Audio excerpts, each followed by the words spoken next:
हरिओम साहब टुडे समाचारों में आपका स्वागत है।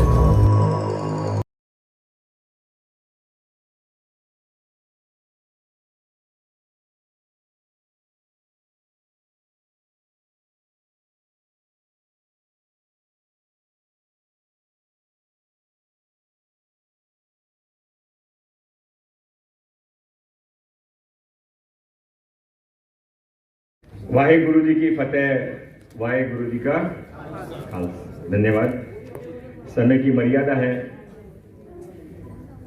पंजाब के मंत्री, पंजाब के विधानसभा सदस्य बोल गए, पर हमारे महाराष्ट्र के दोनों आमदार को हम नहीं बुलवा सके, इसलिए उनसे माफी मांगना चाहता हूँ। आपने हमको संभाल के लिए, आपको मालूम है कि यहाँ पर कार्यक्रम की निश्चितता है। आप महाराष्ट्र के, आपको महाराष्ट्र की संस्कृति आपने मान ली, आपका बहुत बहुत धन्यवाद। पसरीचा जी का और उनके सभी साथियों का, मंच पे सभी लोग बैठे हैं। जसवीर जी, पसरीचा जी के साथी जसपाल सिंह जी, आपको सुनने का बहुत आनंद आया। ये वास्तव में मैंने बहुत बातें आज आपसे सीख के यहाँ से जा रहा हूँ, और मौका मिलेगा तो कभी भी सेकंड सेशन जैसे बोल रहे थे, सेकंड सेशन का मौका मिलेगा तो वापस एक बार आपको सुनना चाहेंगे। मैंने आपसे निवेदन नहीं किया था कि मैं नहीं बोलता हूँ, थोड़ा आप और बोल दो, पर आपने कहा कि अभी मेरा पूरा हो गया, क्योंकि जो बात उन्होंने की वो कभी सुनने को मिलती नहीं है। मेरी मजबूरी, मैं तो आपको मालूम है नागपुर में विधानसभा का सेशन चल रहा है, हमारे दोनों आमदार बैठे हैं, खासदार साहब चिखलीकर साहब बैठे हैं, और इसलिए आने का यहाँ पर दिक्कत हो रही थी। तो पसरीचा साहब, हमारे मुख्यमंत्री एकनाथ जी शिंदे और उप मुख्यमंत्री देवेंद्र फडणवीस जी, इन्होंने, आपको भरोसा होगा कि नहीं होगा, इन्होंने कहा नहीं आप जाओ, महाराष्ट्र सरकार की तरफ से जाओ, और मुझे स्पेशल प्लेन करवा के दिया कि आप ये प्लेन में जाओ ताकि आप समय पर नागपुर पहुंच सको। ये महाराष्ट्र सरकार का आपके प्रति सम्मान है, ये गुरु गोविंद सिंह जी के प्रति सम्मान है, ये सिख संगत के प्रति सम्मान है। मैं 2 बजे से दूसरे कार्यक्रम कलेक्टर ऑफिस में, कलेक्टर साहब वगैरह सब यहाँ बैठे हैं, इसलिए मन में बहुत इच्छा होने के बाद भी समय की मर्यादा है और खाने का समय भी हो गया, इसलिए मैं 3-4 मिनट में अपनी बात समाप्त करूंगा। ये कोशिश क्या हो रही है, ये है क्या, आज क्या हो रहा है, ये सब हम सब एक हैं।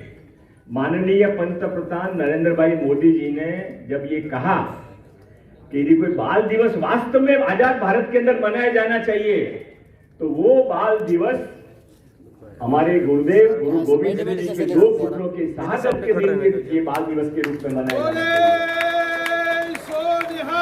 और इसलिए आज ये 3 दिन का कार्यक्रम, आज पहला दिन है। आज जितने यहाँ पर लोग बैठे हैं, कल इससे डबल होंगे और परसों गुना लोग होंगे, क्योंकि गुरु गोविंद सिंह जी का जितना प्रभाव है और इस जगह का जितना प्रभाव है, और ये तो केवल शुरुआत है। आप भरोसा रखिए, अगले साल जब आप ये कार्यक्रम करेंगे तो आप हॉल में नहीं कर सकेंगे, आपको ग्राउंड में करना पड़ेगा। इतना यहाँ पर ये कार्यक्रम का महत्व है। हम सब एक हैं।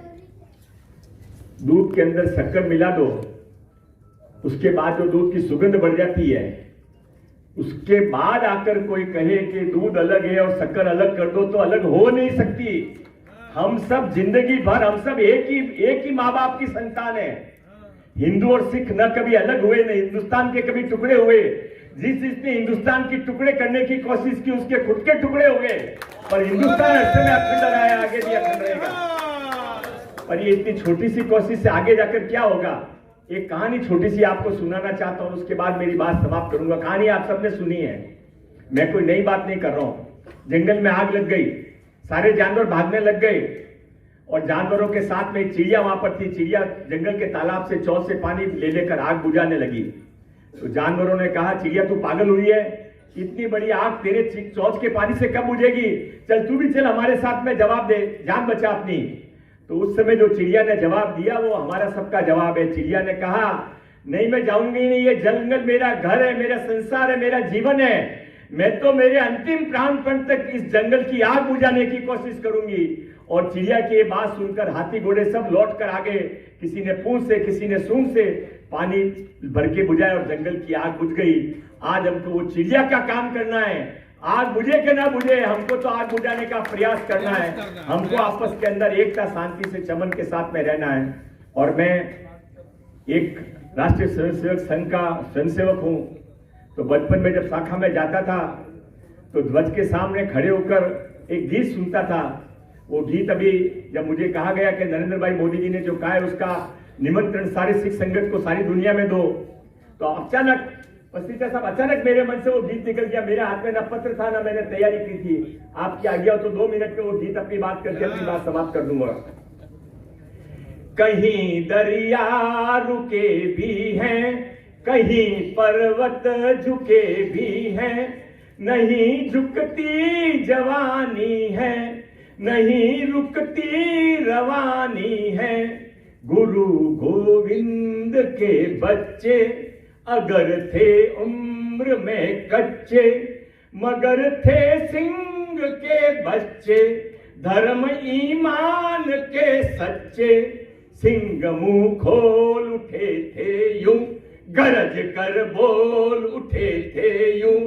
नहीं हम झुक नहीं सकते, नहीं हम रुक नहीं सकते। जोरावर जोर से बोला, फतेह सिंह शोर से बोला। धरो ईंटें भरो गारे, चुनो दीवार हत्यारे। यही दीवार बोलेगी, हजारों बार बोलेगी। हमारी लाश बोलेगी, अंत की सांस बोलेगी। हमारे पंथ की जय हो, श्री गुरु ग्रंथ की जय हो। हमारे देश की जय हो, पिता दशमेश की जय हो। और ये उन वीर बालकों की कहानी है जो इतिहास के अंदर अमर हो गए, पर हमारे लिए एक मार्ग दिखा के चले गए। उस पिता की कल्पना करिए। अभी इन्होंने कहा जिस पिता के पहले 2 बच्चे चमकौर के युद्ध में और बाद के 2 बच्चे दीवार में जिंदा चुना दिए गए कि तुम धर्म परिवर्तन करो, पर उन्होंने धर्म परिवर्तन नहीं किया। और उसके बाद भी उस पिता की आंखों में आंसू नहीं थे, उसके मुंह में शब्द थे, 4 गए तो क्या हुआ, बाकी कई हजार। ये जो जज्बा था, ये आज भी सिख कौम का जज्बा है। उस सिख कौम को प्रणाम करने के लिए हम आज यहाँ पर इकट्ठे हुए हैं और आने वाले समय के अंदर हम सब इसको पूरे भारत के अंदर मनाएंगे। माननीय नरेंद्र भाई मोदी जी ने हमको जो मार्ग दिखाया है कि भारत विश्व गुरु बनने का जो सपना विवेकानंद जी ने कहा था, भारत विश्व गुरु बनने की जो ये सब हम मन में चाहते हैं, वो विश्व गुरु तभी बन सकता है कि जब हम आपस के अंदर एक हों, एक दूसरे के साथ में मिलकर काम करें। मैं इस कार्यक्रम की समाप्ति से पहले पसरीचा साहब से रिक्वेस्ट करूंगा कि यदि आपकी अनुमति हो, आज शोक का दिवस है, आज आनंद का उत्सव नहीं है। आज उन 2 बच्चों को, उन वीर बालकों को श्रद्धांजलि देने का, उनके बलिदान को याद करने का दिवस है।